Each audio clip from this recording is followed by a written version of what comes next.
ഓം നമഃ ശിവായ. മഞ്ഞുകൊണ്ട് സ്വയം ഉണ്ടാകുന്ന അത്ഭുത ശിവലിംഗത്തെക്കുറിച്ച് കേട്ടിട്ടുണ്ടോ? ജമ്മു കാശ്മീരിലെ അമർനാഥിലെ ഒരു ഗുഹയിൽ സ്ഥിതി ചെയ്യുന്ന ഒരു ഹൈന്ദവ ക്ഷേത്രമാണ് അമർനാഥിലെ ഗുഹാക്ഷേത്രം. മഞ്ഞുകൊണ്ടുള്ള ശിവലിംഗമാണ് ഇവിടുത്തെ പ്രത്യേകത. ഇതിനെയാണ് ഹിമലിംഗം എന്ന് പറയുന്നത്.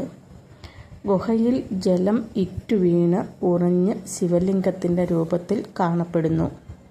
വേനൽക്കാലത്ത് ഈ മഞ്ഞുരുകി ലിംഗം അപ്രത്യക്ഷവും ആകാറുണ്ട്. 400 വർഷങ്ങൾക്ക് മുൻപാണ് ഈ ഗുഹയും ലിംഗവും ശ്രദ്ധയിൽപ്പെടുകയും ആരാധന നടത്തുവാൻ ആരംഭിക്കുകയും ചെയ്തത്. ശിവൻ്റെ 12 ജ്യോതിർലിംഗങ്ങളിൽ ഒന്ന് ഇവിടെയാണെന്ന് വിശ്വസിക്കപ്പെടുന്നു. ശിവൻ്റെ തലയിലെ ചന്ദ്രക്കല പിഴിഞ്ഞ് എടുത്ത അമൃതം കൊണ്ട് ശിവൻ ദേവന്മാരെ അമർത്തർ ആക്കി എന്നാണ് ഐതിഹ്യം. ഈ ദേവന്മാരുടെ അപേക്ഷപ്രകാരം ശിവൻ ഹിമലിംഗമായി അവിടെ പാർപ്പുറപ്പിച്ചു എന്നും പറയപ്പെടുന്നു. ദേവന്മാരെ അമർത്തർ ആക്കിയതുകൊണ്ടാണ് ശിവന് അമർനാഥ് എന്ന പേരുണ്ടായതെന്നും വിശ്വസിക്കപ്പെടുന്നു.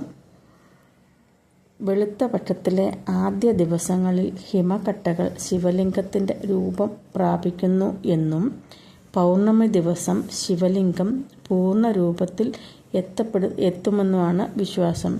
കൃഷ്ണപക്ഷത്തിലെ ആദ്യ ദിവസം മുതൽ മഞ്ഞുരുകി തുടങ്ങുന്നു. അമാവാസി ദിവസം ശിവലിംഗം അപ്രത്യക്ഷമാകുകയും ചെയ്യുന്നു.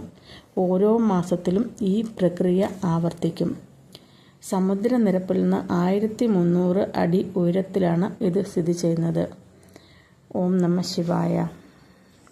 നമ്മൾ ശിവലിംഗത്തെ പൂജ ചെയ്യുന്നു. എന്തിനാണ് പൂജ ചെയ്യുന്നത്? എന്താണ് ശിവലിംഗത്തിൻ്റെ അർത്ഥം? നമ്മളിൽ പലരും ശിവലിംഗത്തിനെ തെറ്റായ അർത്ഥത്തിൽ വ്യാഖ്യാനിക്കുന്നു. ആദ്യം ശിവലിംഗം എന്ന വാക്കിൻ്റെ അർത്ഥം നോക്കാം. ശിവ അതായത് പരമേശ്വരൻ, പരമമായ തത്വം. ലിംഗം അതായത് ചിഹ്നം, പ്രതീകം, അതായത് പരമേശ്വരൻ്റെ പ്രതീകം, ശിവൻ്റെ പ്രതീകം.